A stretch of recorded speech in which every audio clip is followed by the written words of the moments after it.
are pretty short. They're short and pithy, which is really all we get for this 5-page proposal. I am still working on some of the appendices, which I would also love to get feedback on. Those are between a page and 1 and 2 pages. But I just want to say I really appreciate the feedback. And second, we go into this phase 1 with a set of project ideas. What we come out with and what we do in phase 2 can change. It doesn't necessarily mean those are the ones that we're bound to. That's just sort of a framework to help us get started. And then the last piece is, in terms of organizational structure, I would like to see this this group form what I would call sort of a coalition hub to help guide the projects moving forward. So we put in the proposal sort of a structure, an organizational structure.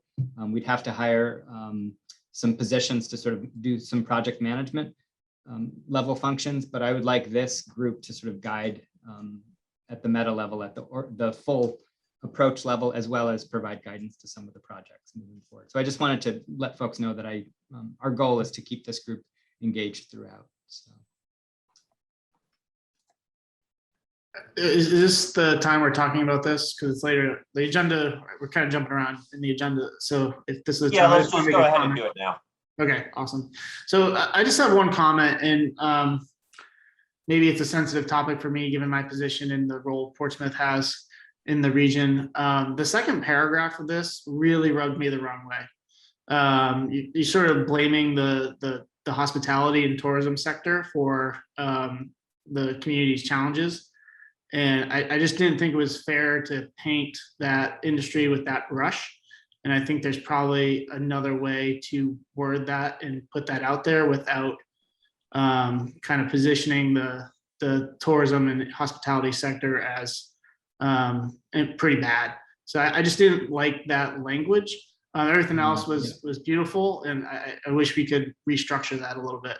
Yeah, absolutely. I think we can go back to that second paragraph. What we do need to do is make the case that there's a need in this region. And so I think I personally was struggling with kind of how to frame that need, because we are, compared to national statistics, we're a relatively affluent area. And so we're trying to identify where those pockets of stress are for families that are having, maybe we can focus on families that are struggling in their day-to-day, and maybe we take it away from any sort of industry sector in that discussion. But we do need to articulate that there's a need for us to develop high quality jobs. But your point is well taken, Ben. Thank you.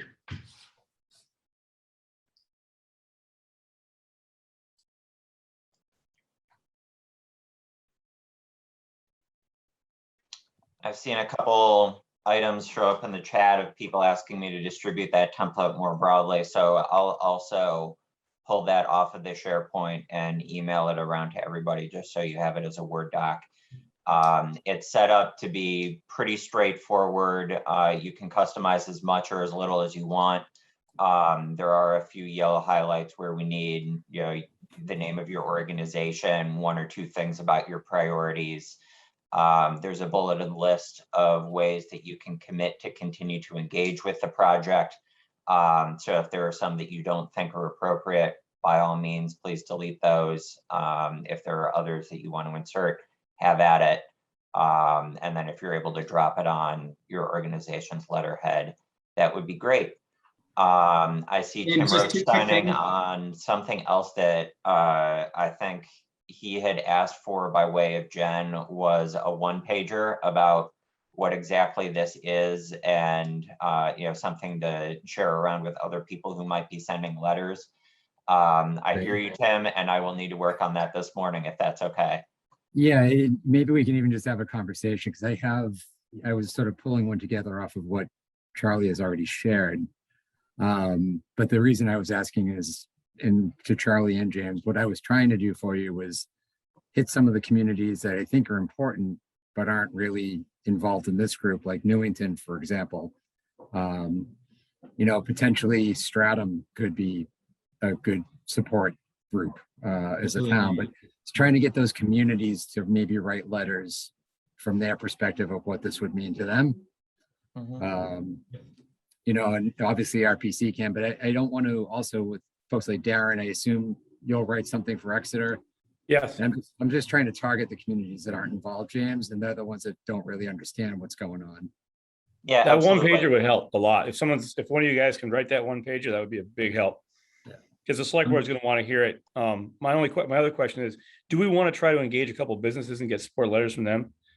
Yeah, I should say that we've engaged probably 15 or 16 pretty Right. major businesses already, and we've got from like IX Blue, Arrowhead, and so we've got those support letters. So a lot of this is they're asking for some of their information to be confidential because these are partnerships they're trying to build. So I haven't shared some of the details about that, but we do have. But the more we can get, obviously, the better. So if anyone can think of.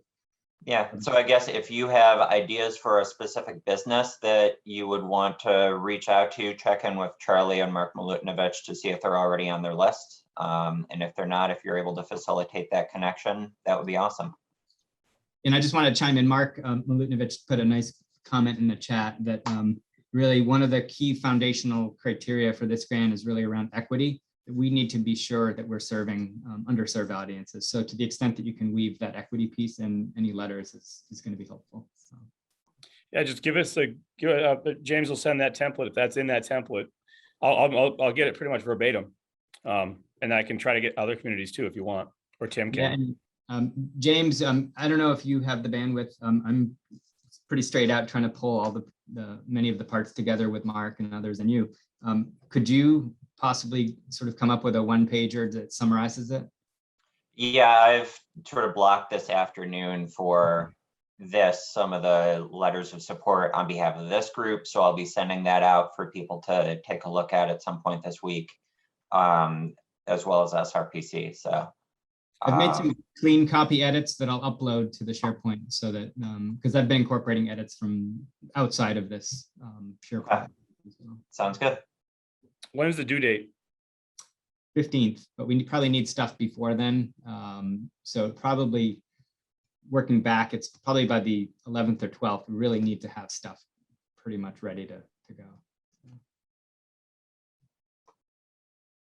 Yeah, Robin. You know, I feel really badly about saying what I'm about to say because it's coming out damned if you do, damned if you don't. I don't really mean it that way. But I would just say to be very careful that this letter isn't so dedicated to social services and rescue and resuscitation of those in need. I think it's really important, especially given that we're the foundation of this, that we are highlighting and integrating it in the language, the importance to the socioeconomic ecosystems of this entire region. It's not, and social services are part of that, yes, of course. And at the same time, we're economic development directors, and this is an important piece of our economic development agenda, given by environmental changes, but also social and economic changes as well. It's our future. So I just would hate to see on our behalf this whole tone of the letter move to a kind of a social service catchment. And like I say, I appreciate it's damned if you do and damned if you don't, but the whole thing's got to be integrated, I think. Well, Robin, what you're talking about with like an integrated ecosystem, that's still equity and environmental justice. Yeah. And I think it definitely fits. And I think thinking about how to create an ecosystem where everybody can have equitable access to these jobs, to these training opportunities is the goal. And it takes some of the strain off of those social service type of functions if people are able to navigate that system themselves equitably.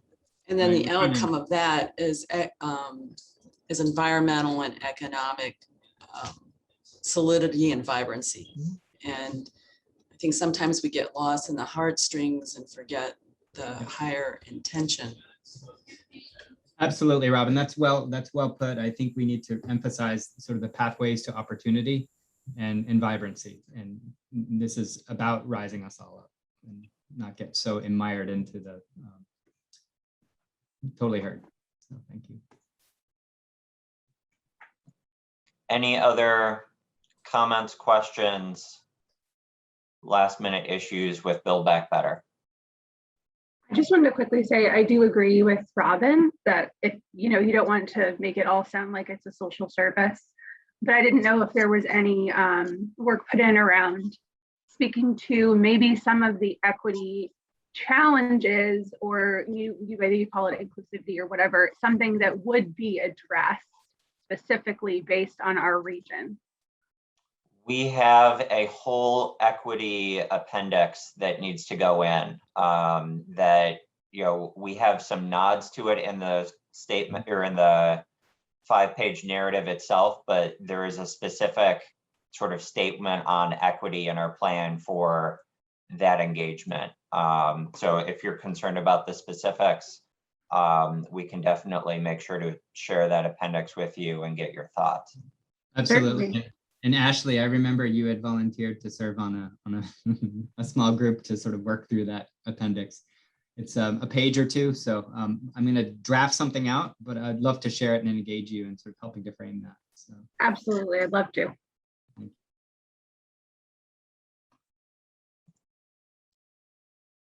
Any other thoughts on this one? All right, a quick hit item. Teresa had shared with me, and I just wanted to keep pushing out to the group to make sure everybody was aware. The deadline for the GOFERR COVID-19 Expenses Relief Program had been last Friday at 4 p.m. It's been extended to this Friday, the 8th at 4 p.m. So if you're working with businesses who were trying to get that documentation pulled together and submitted, you've got an extra week.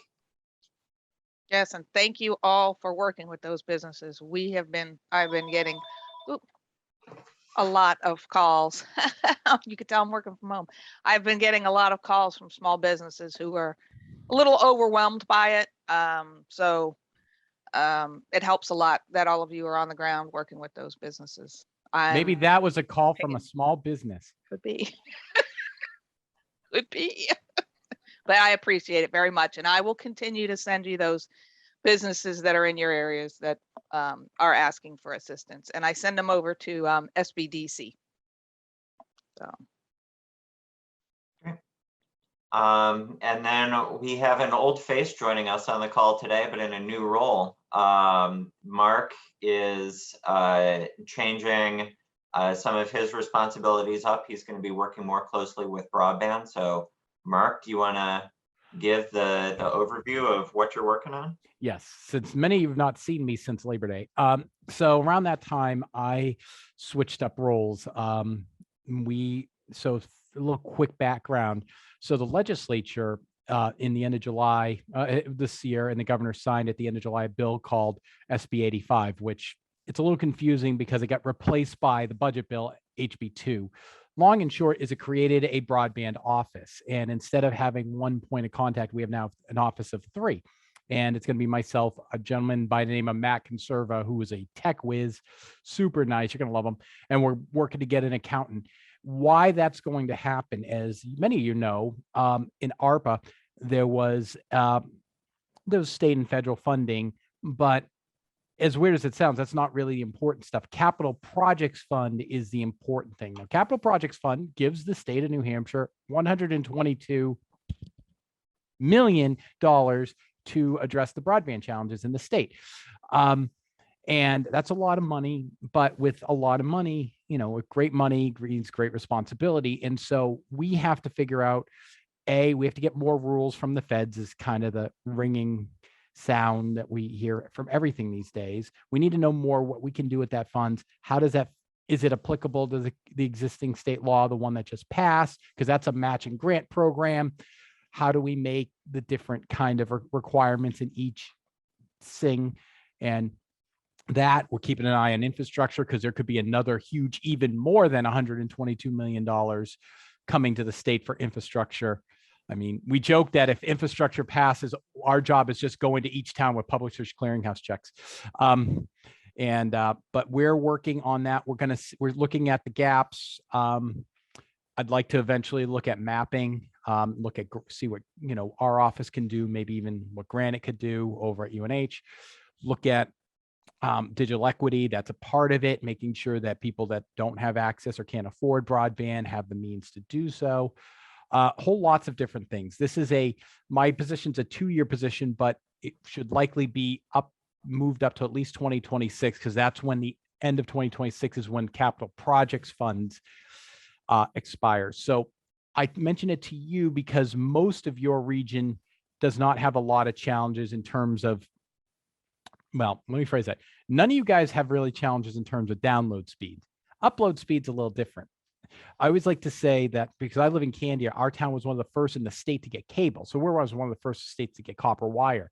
However, ironically, because of that, our town's so wired with copper, we really can't get fiber optic. So in terms of getting broadband with the upload speeds, it's going to be difficult for us. So some of those communities that didn't get a lot of cable or struggling with that may actually be in a position to get broadband. And we're working with the New Hampshire Electric Co-op. We're talking with the Consolidated Communications. We're working with, we're going to talk to Charter. We're going to be talking to Comcast very soon. And even things like Starlink, the Elon Musk satellite project in some real remote areas. We're looking to see what they can do. It's a lot. Tina sees me pacing around the office a lot. She probably drives her crazy, but lot of just trying to information gathering at this point. At some point, I feel like I'll have a lot more to present to you, including ways that we may be able to tap into that tranche of money. So that's where we're at right now. So at some point, maybe in November, I'm going to come back. I'll bring Matt with us. You get to meet him. Kind of like when Adam was doing the website, we were doing the Aries stuff. Look at what the options and opportunities are, because on one hand, again, our number one goal is to really address those unserved and underserved areas of the state. But if there are opportunities to help communities that have relatively good internet make it better and eventually get to what is now seen as the standard of 100 megabits upload and 100 megabits download as a floor, let's work on that. And to do that primarily it almost exclusively requires fiber. So we're going to be looking at what those opportunities are. I know someone like Dan would love to see those sort of gigabit speeds in his community because it just markets Dover even more. But I think any community would like to do that. And I know that I can envision in some capacity working with the UNH on this because they were on the vanguard of a lot of this broadband work. So that's where it is right now. I'll try to answer more questions as I can. So if you have any now, that's great. Oh, one last thing. I will be sending out to the towns and the RPCs, James, a survey. Taylor mentioned at the economic development meeting yesterday that there was a survey that it went out. Well, it wasn't quite ready yet. Taylor had some more questions to it. I will be sending out an email to every town official, well, to the major town point of contact in each town. James, Jen is going to get a copy of this link. And so I'm going to ask the RPCs if they want to send it out as kind of a secondary hit. Yeah, we can push it to all of our communities. So is the URL going to change? For now, from it's what just was already posted. No. The survey, Okay. it's going to be like that. After the survey, I think we're going to build, one thing I want to do is build out a resources page.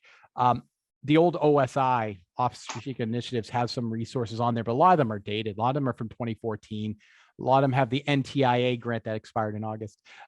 So we are going to be looking, one of the things I'm going to be working on is saying, okay, what do we want on a resource page?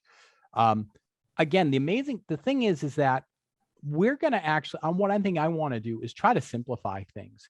I think the thing that's been so tough is that how do we do a matching grant program? How do we work with this?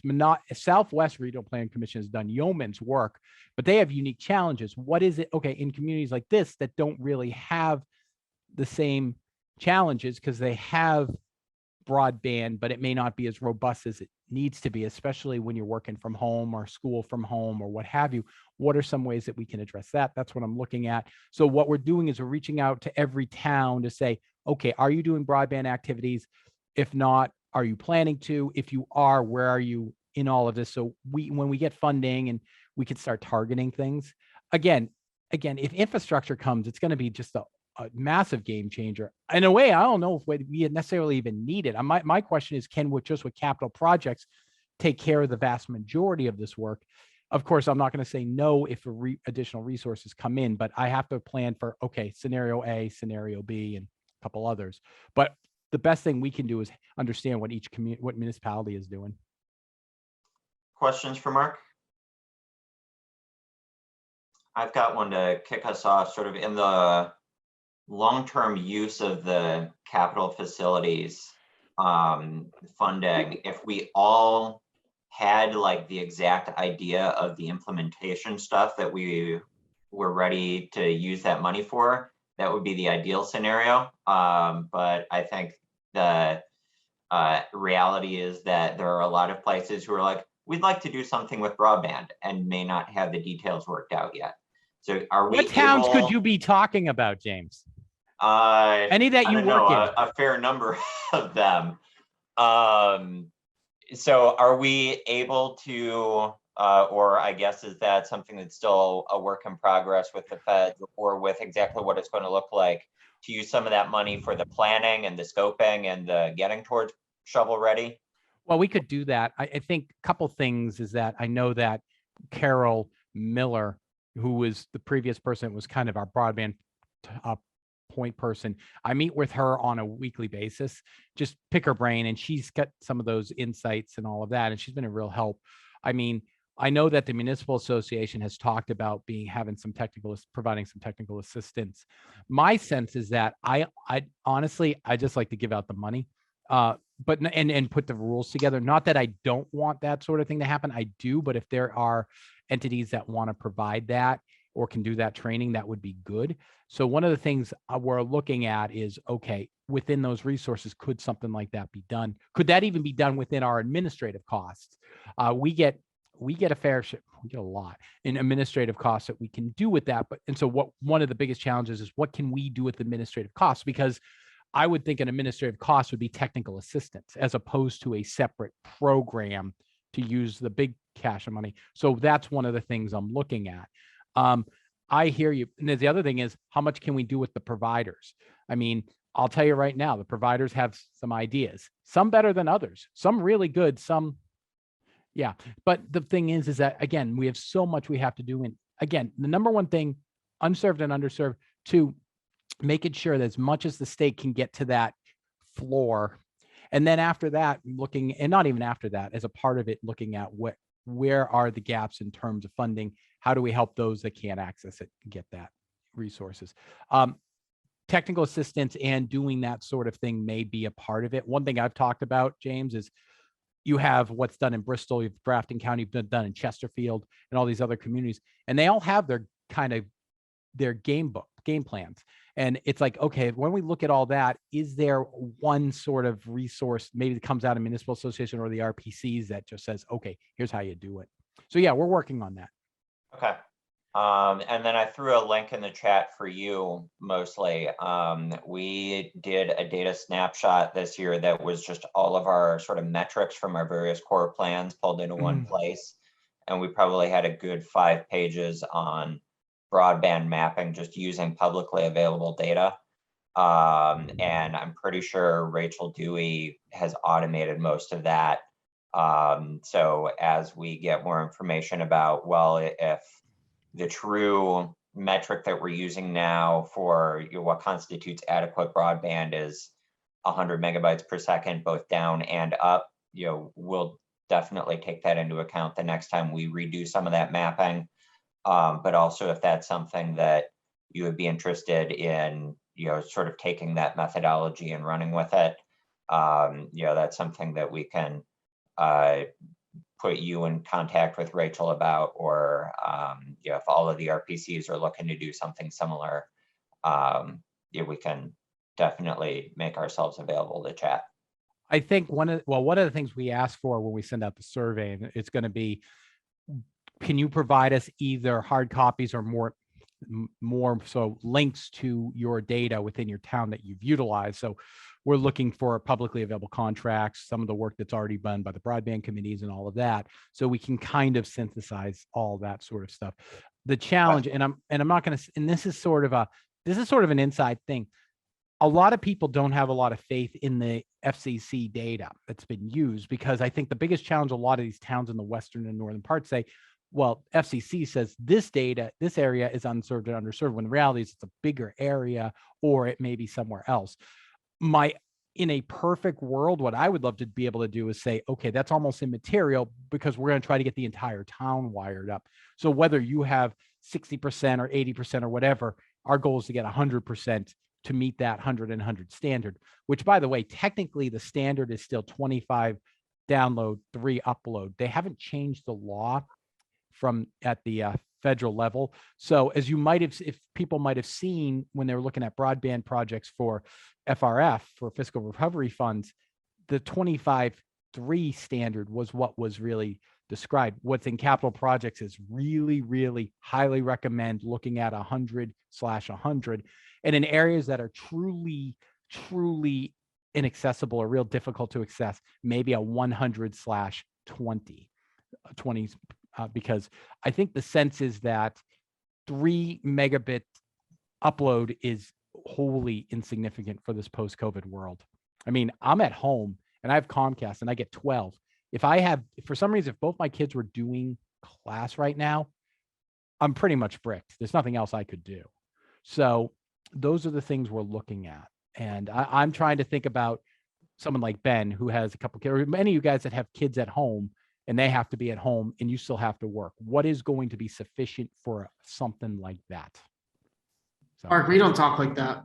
Okay. There's no more homeschooling. We're not going back to that. Can't do it. I'll end up getting divorced. Don't talk like that. I am very lucky. My kids never left the school, except my son had 1 week where he had to be at home. But yeah, I know I'm just worst case scenario. Ben is he's on it today. These are the things that are grinding his gears.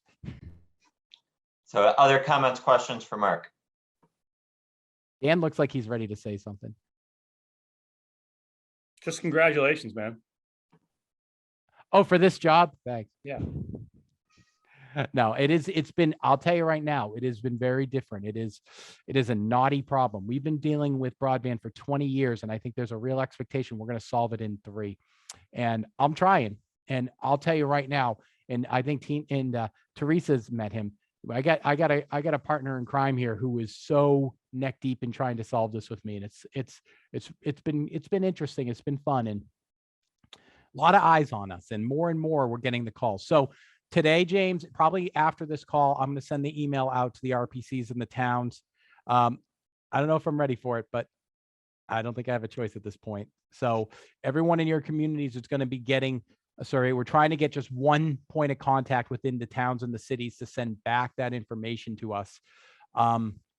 So we have a real kind of scope of what the issue is. And so that's what it is. I will come back in a couple of weeks with more information. I'll be grayer.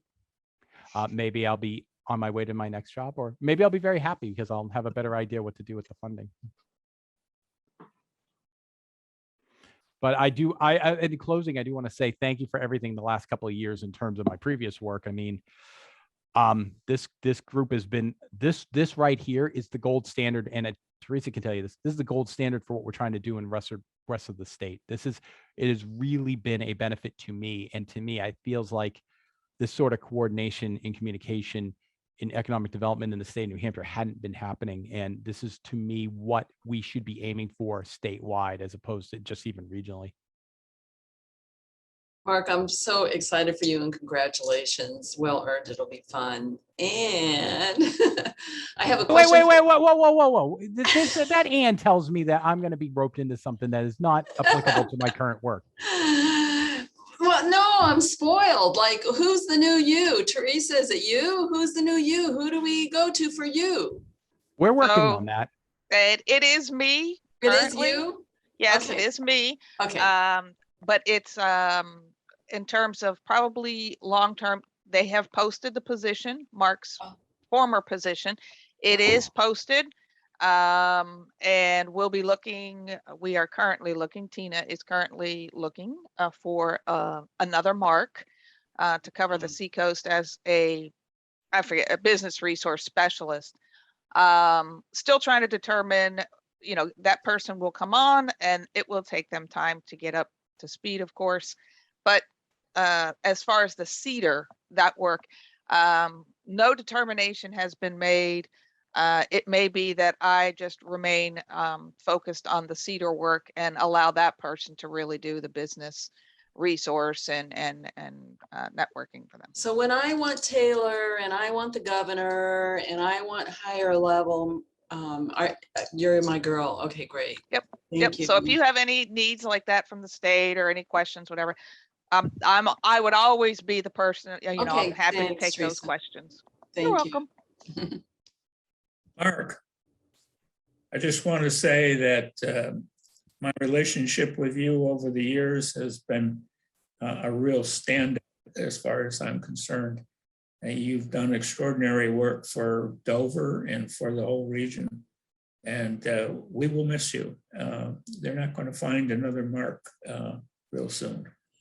Well, I'm sorry that I'm moving to San Francisco and we'll never see you guys again. No, I'm not going to be a stranger. I can't be. And in all honesty, I want to find ways to make this program applicable, not just to the underserved and unserved, but to the areas that really see economic development and broadband as a necessary and a driving force in what you guys do. And that's why I love the Seacoast, because you guys are, and I don't say this to other people anymore because I have to work statewide, but I've always said you guys are, to me, feel like you get it a little bit more. You're further along, you coordinate, you understand. I mean, when you're talking about Build Back Better, to see the coordination on something like this, and having Teresa help has been great.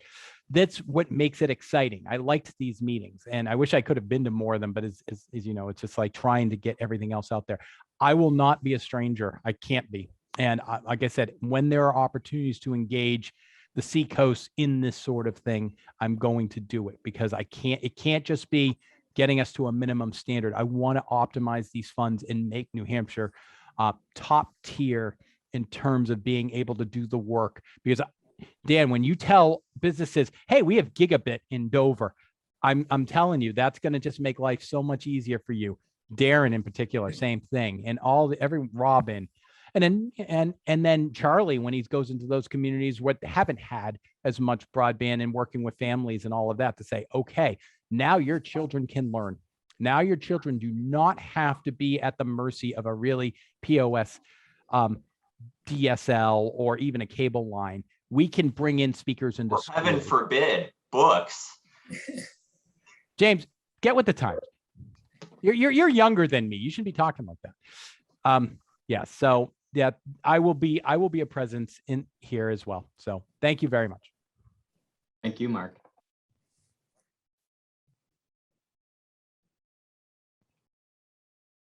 Final comments, questions for Mark, or other things that people have that you want to talk about today? I got a real quick other thing. Yeah, Robin. I'm still a woman on a mission about this whole New Hampshire not licensing any more hospital beds sort of thing. And I just thought I'd share with you that, as fate would have it, I ended up in a ribbon cutting that the governor attended yesterday, and Senator Waters as well. And it was a quite long social sort of ribbon cutting event. And I was able to talk to the governor probably 15 minutes about this issue, that no more hospital beds can be licensed in the state of New Hampshire. He was shocked. He does not like it. He wants it changed. And so we're moving forward in that conversation, just so everyone knows.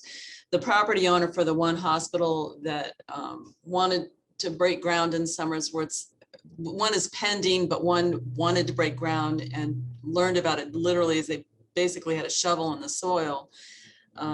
That property owner is very close to the governor and called him yesterday. They had probably over an hour conversation about it. I don't know what any of it means, but I just wanted all of you to know that this is still in process, and I don't believe that horse is dead yet. And I'm not ready to bury it myself on behalf of Somersworth, certainly.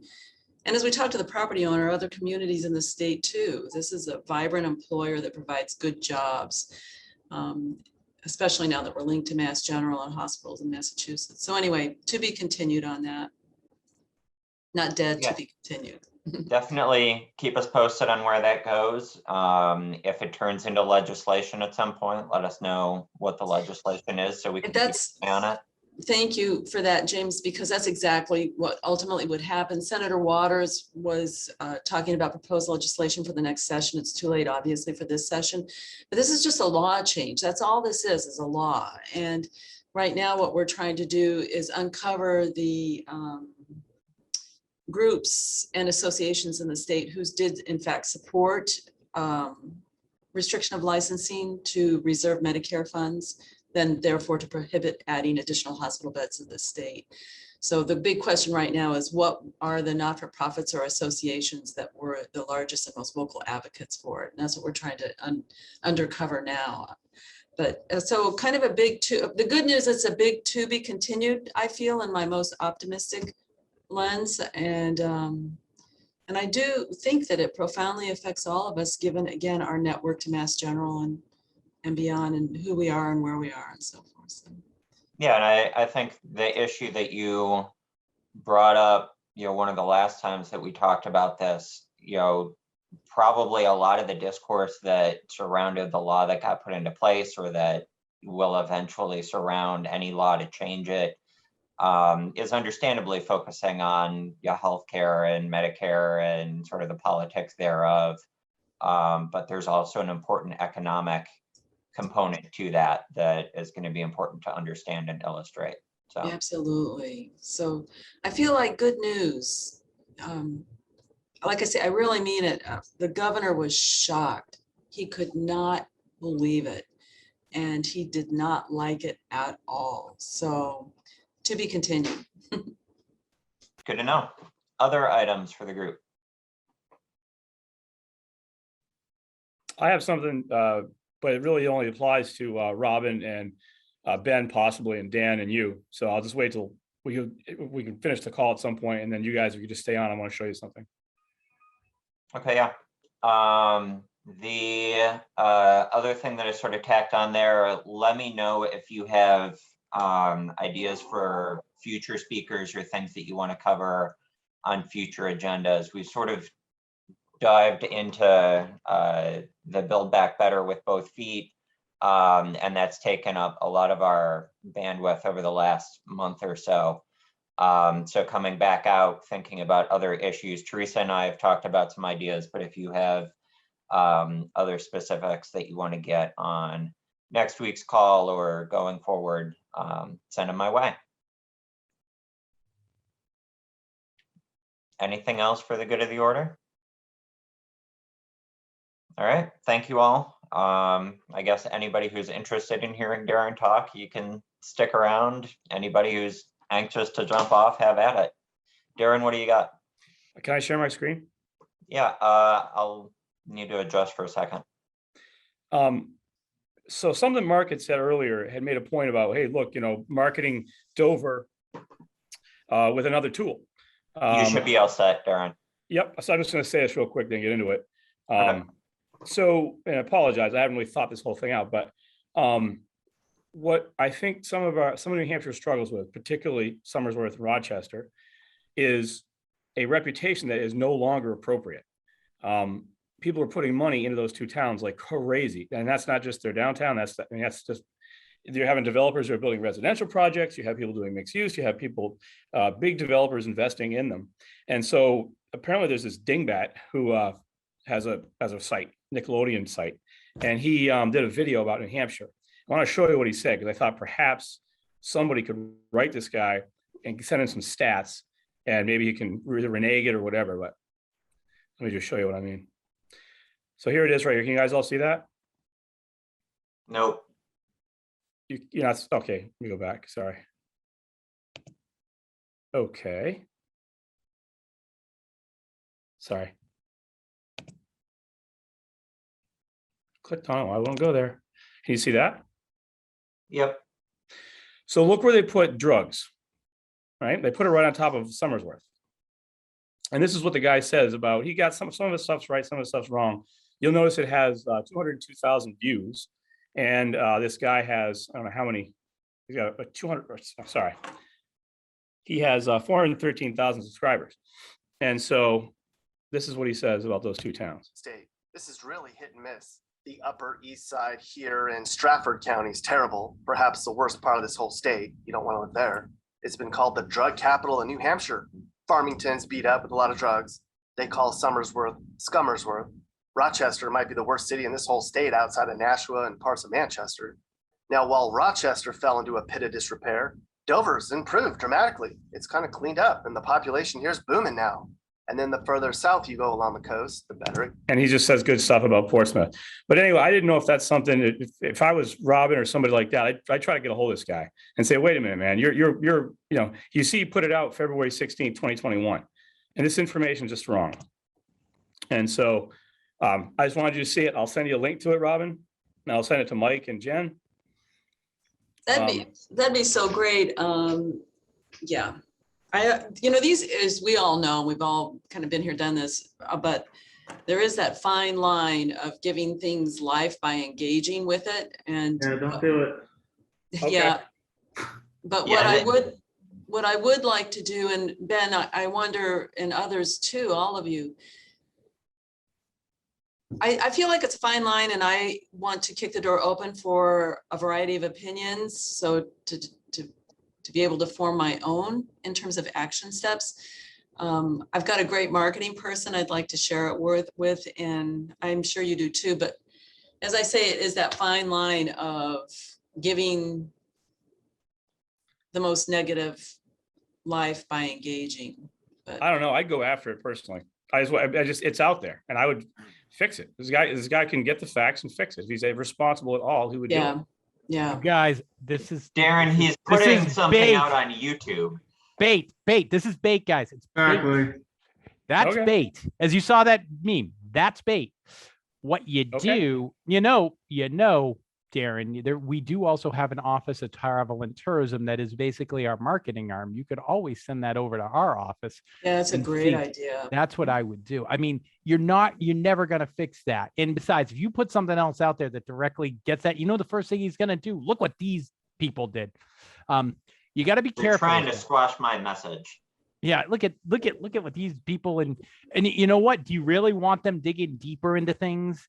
I mean, I get it, but I remember in politics, anything you touch just makes it worse. Not to say you don't address it. I think you address it indirectly. There's a counter idea. What I used to do, and Ben and Margaret, I'd be so interested in your opinion. When I was at the chambers, what I always did was create my own with the message that I wanted. So I wasn't engaging with them, but had a silo with what it was that I wanted to convey. And it's too bad for all of us. It's too bad for the region. It's too bad for the state. Stupid.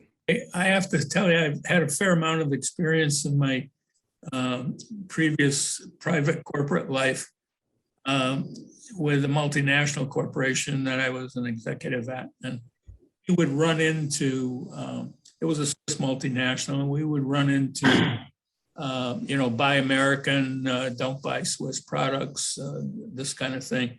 They're a bunch of crazy bankers. And the corporate policy that I learned, and I didn't learn it just from my own corporation, was you don't give this kind of garbage future life. You let it settle and let it go away. And whatever you do in response just adds to the duration of that negative thing. So my advice would be leave it alone, let it die on the vine, and 100%. not confront this guy. All right. that's cool. I wasn't 200,000 even views actually isn't that much. What's that? 200,000 views in the grand scheme of things is not that much. And honestly, I'm on his YouTube channel now, and you have to question the kind of people who are following him, because the other things that he has: America's poorest states, the gayest states in America, America's whitest cities, America's fattest states. So That's what pissed me off, that he put this in there. But yeah, it's fine, whatever. I mean, like, if you guys know about it, if someone brings it up to you. Can you send it? Did you send it, Darren? I will. I'd love to talk about it here. I don't see the Thank you. problem. I live in nice families. Yeah, me too. I think it's satire. It's the toughest thing in the world is try to combat satire, whether it's accurate or not. but we at the state love Farmington and Rochester and Somersworth in those areas, and always promote it as best we can when they have good things to happen. And soon they're gonna have great internet. So There you go. I'm getting emails from people. It's coming. I'm ready. All right. Well, which means I got to go. I'm going to send that survey out now. I thank you guys. I will see you in a couple weeks, and Thank you all.